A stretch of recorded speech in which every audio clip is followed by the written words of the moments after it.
Hola mis queridos chicos, espero estén muy bien y bueno, vamos a seguir en esta aventura de crecer no solamente en tamaño sino también en conocimiento. Hoy vamos a hablar de otra palabra que conforman las oraciones. Decíamos que es un conjunto de palabras. Seguimos ahora con el adjetivo. El adjetivo es una palabra que en este caso va a denotar o va a describir una característica del sustantivo o del sujeto. Por ejemplo, si yo te digo los perros negros, el sustantivo los perros, pero además estoy dando una característica, en este caso de color, son negros. En todo caso, el adjetivo viene a ser una palabra que modifica mi sustantivo, es decir, lo coloca mucho más grande, da un poquito más de características al respecto. Entonces no tengo que decirte que tienen diferenciaciones, simple y llanamente considerar que es toda aquella palabra que denota la característica de lo que estoy hablando. Puede ser color, puede ser tamaño, puede ser distancia. Si digo el largo camino o el largo camino, ese largo es un adjetivo porque me está indicando que el camino no es corto, no es estrecho, es largo, es una característica particular. El niño inteligente, estoy hablando de un niño, pero además estoy dando una característica, es el niño inteligente. Entonces, te recuerdo que el adjetivo es esa palabra que me va a señalar las características de ese sujeto o de ese sustantivo que estoy utilizando dentro de mi oración. En matemática vamos a proseguir con el triángulo. Veíamos que el triángulo se clasificaba según sus lados, pero también tiene una clasificación según sus ángulos. Debo partir entonces de recordarles siempre instrumentos para trazar. ¿Qué voy a empezar diciendo? ¿Qué es un ángulo? El ángulo, como este pequeño dibujo lo indica, no es más que dos semirrectas, en este caso A y B, dos semirrectas unidas por un punto común, en este caso vértice. O es el vértice, A es una semirrecta y B es otra semirrecta. Es una abertura que va a determinar el trazado de ciertos elementos. En el caso del triángulo, ¿qué debo decir? Que según sus ángulos, el triángulo puede ser un triángulo rectángulo, que es aquel triángulo que mide exactamente 90 grados, que tengo el ángulo agudo, que es el ángulo que mide menos de 90 grados, y que tengo el ángulo obtuso, o el triángulo en este caso obtusángulo, que es aquel que mide más de 180 grados. Ahora bien, ¿cómo lo voy a trazar? Voy a utilizar mi regla y voy a utilizar mi transportador. Puedo trazar una recta, me valgo de mi regla, marco el punto medio y en ese punto medio utilizo mi transportador, lo coloco justo donde dice el medio y mediré si es 90 grados, indico y trazo. Si es menos de 90, también indico y trazo, y si es más de 90, me iré 100, 120, 130, será hacia atrás.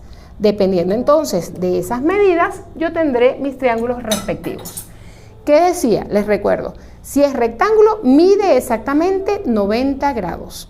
Si es agudo, menos de 90, 88, 70, 40, 30, todo lo que sea menos de 90 será un ángulo agudo. Y será un ángulo obtuso el que mida más de 90, 100, 120, 180. Si mi triángulo tiene un ángulo menor de 90 grados, ese triángulo será acutángulo, acutángulo. Si mide exactamente 90 grados, será un triángulo rectángulo. Y si mide más de 90 grados, será un ángulo obtusángulo. Entonces, una vez entendido todos estos procesos y estos trazados de los ángulos, vamos a determinar entonces qué tipo de triángulo tenemos. Bien, como les decía, en este caso tenemos un ángulo rectángulo. Trazo mi recta, con mi transportador ubico los 90 grados, este ángulo, y el triángulo que resulta es un triángulo rectángulo. En el caso del acutángulo, igualmente, mi línea horizontal, mi inclinación con mi transportador ubiqué 60 grados y el triángulo que se me forma, porque el ángulo es menor de 90, es un acutángulo.